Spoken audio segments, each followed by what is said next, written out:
Hello everyone, this is Julian from Kanen Coffee, and today we have a Zacconi with us in the shop, and it came in for quite a lot of work. Mainly, a lot of the parts on the machine were leaking steam and water, which caused a lot of damage on the wiring, and also all of the gaskets were compromised, so we did have to go around and figure out which gaskets we need to replace. What we ended up replacing was all of the gaskets on the bottom of the machine. If you don't know, this lid is held on by 4 prongs that are connected to it, and pretty much it goes from the top all the way to the bottom of the boiler. So on the bottom of the boiler, you do have to replace those gaskets. We did take the boiler apart and rinsed it out quite a bit. There is still a bit of scale in there, just over the years of being used. But we did replace those gaskets, put it back on so it stopped leaking. We also replaced the gaskets on the top of the lid because if we didn't, most likely it would have leaked also. So we did all of that. Also did a complete tune-up, and I guess the main bulk of the repair was actually doing in every single wire on the machine.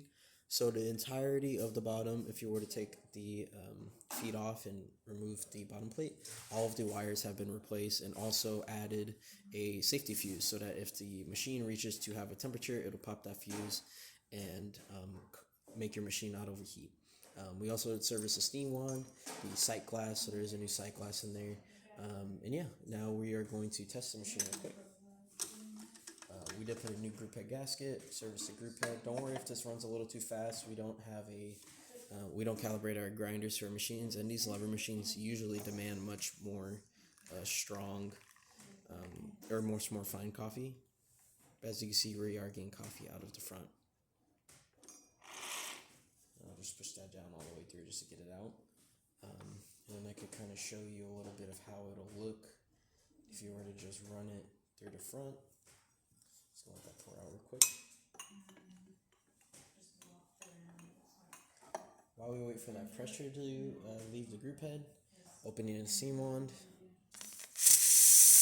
Good steam on the right side, of course. You do have a new knob because the old knob, which is very much corroded, as you can see here, is just very old and rusted. So here's a lot of the parts we replaced, a lot of the gaskets, the wiring, just a lot of parts.